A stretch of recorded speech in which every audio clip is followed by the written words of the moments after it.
Are men the oppressors of women, or are women the oppressors of men? A woman wakes up in the morning in a house built by men. She starts the water to boil on a stove built by men, and sits at a chair and table put there by men, to read a newspaper written in part by women, but printed and delivered by men. She nibbles some toast made from grains grown and harvested by men. Whoops! Time to take a shower.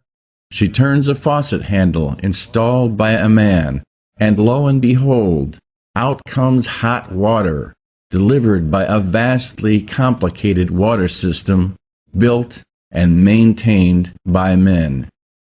She drives to work in a car built by men, on roads built by men, powered by petroleum, drilled and refined and delivered by men.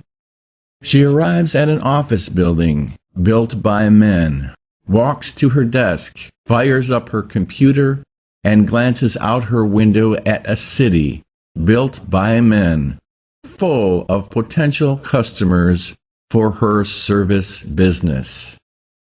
Out of the corner of her eye, a table in the conference room that seems awkwardly out of place snags her attention.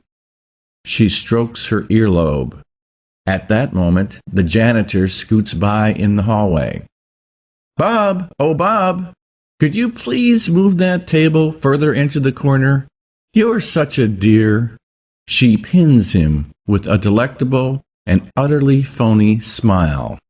Bob, oblivious to the cheapness of the words and falseness of the smile, thrilled to get any attention at all from such an attractive person, pitches right in, and as he lugs one corner of the heavy table across the carpet, she exhales a comfortable sigh.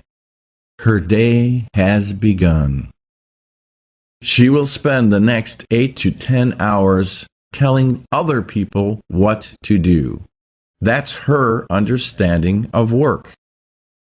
This creature, who has no idea where things come from, how they are made, and has not the slightest knowledge about how the world works, has been put in charge of it, because there is really nothing else of any specific value she could be doing.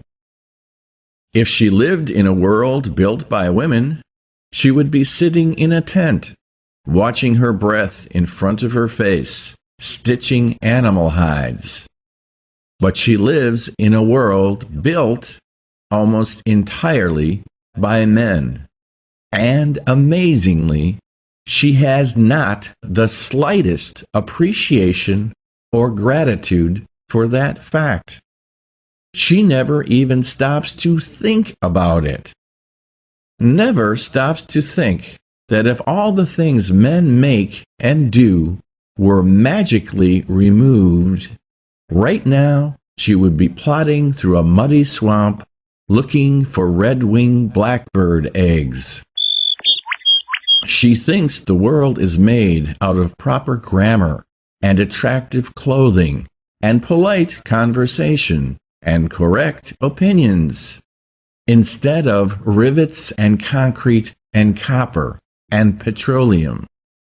From the day she picked up her first teaspoon, she has been learning how to manipulate the things men provide, as if they were put in front of her by God or Mother Nature. She has no idea what men actually do. Yet, according to her and the media she consumes, men are assholes. How long do you think this is going to last?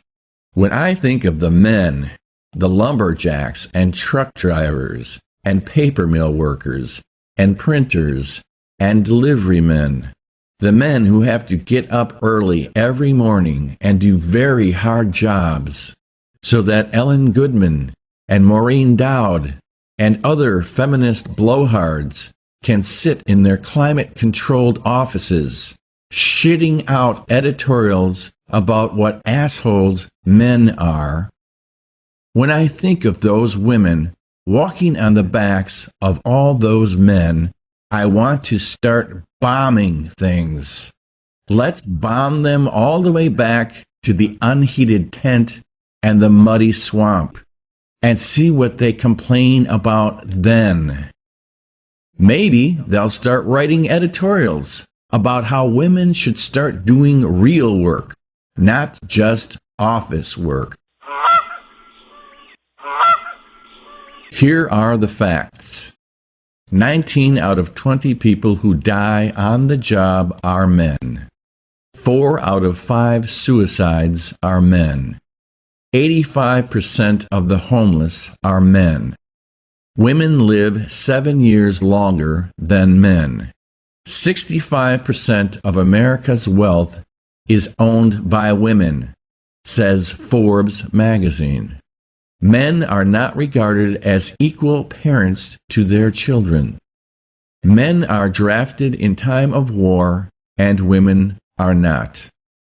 Given these facts, how could anyone with half a brain possibly believe that men are the oppressors of women?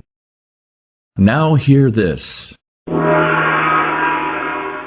Men are now, and always have been, the protectors and providers for women. The protectors and providers for women.